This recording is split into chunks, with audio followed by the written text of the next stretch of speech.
And it's published by Sidorian. Yeah, they're out of North Carolina. Okay. And so folks can get this also if they don't have time to come on Saturday to the book signing. They can get this at the online services or local bookstores, of course. Exactly. Would have it. It's just not being distributed. Our distributor is through A&B Books, which is in New York City, Brooklyn, New York. So that's all filtering about now. As far as what that, people can go through, like you said, online, JermaineWatkins.com. We will mention JermaineWatkins.com. Yes, okay. That's JermaineWatkins.com. Right, one word, as if it were a word. Exactly. JermaineWatkins.com, so you get more information there, or you can go to the online book services. Or I like to, listen, I always like to say this. We've got a lot of nice local bookstores in this area. A lot of them are independently owned, family-owned businesses. So you go to them and they'll get it for you. Exactly. They'll get it for you. Take a day. Yeah. That's not a problem. That's right. And they'll take good care of you. So do that. Or, of course, the public library. Yes. I have a great story to tell you. Tell me about it. About the public library. I was actually signing like a year ago at the East Hartford Public Library. And there was a young adult. He was probably around 21 years old. I'm signing. He sees my name and everything. He's like, Jermaine Watkins. I'm like, okay. And he was like, oh, my God. And he calls his girlfriend. He's like, Jermaine Watkins, Jermaine Watkins. I want to thank the Meriden Public Library because this guy who was so happy to see me actually read A Change of Heart, the very first book in the Hartford series from the Meriden Public Library. Exactly. So that really works. That's beautiful. Yeah, he was crazy about the storyline. So I hope he's out there listening because he can get the Harlot now. Exactly. And continue on in the series.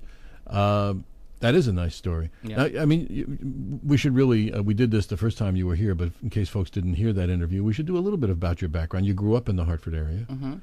I went to school. Yeah, I went to all of the schools in Hartford, and I was really more of like a homebody. I wrote all the time. If it was hot outside, I was inside, sweating it out, writing. And then by the time I was like 13, I really began to take writing very, very seriously. And knew I wanted to have a novel writing career, but it took a whole lot of time to learn my own tone. Sure. I got linked up with an editor out of Half Moon Bay, California, who actually helped me learn my craft and everything. And now I'm more confident about who I am. I can read a Sidney Sheldon, a Nora Roberts, anyone's book, and still, when I sit down to snap out my own stories, know exactly who I am. But yeah, born and raised in Hartford. And literature means something to you and has meant something to you for your whole life, and I see that you also try to give back by going and visiting schools and encouraging young people. Definitely. I'm actually linked with Capital Region Education Council, who become like close associates of mine. They really are concerned about bridging the gap between urban and suburban schools. Actually, when I was at East Hartford Public Library, Kathy Randall there, she approached me and she purchased a book at that time. She read it and she contacted me and she thought, we could really use you. So one of my first events that I had with them was at Eastern Connecticut State University, where it brought 800 kids from all throughout Connecticut and actually taught a seminar there. Good for you. Thank you so much.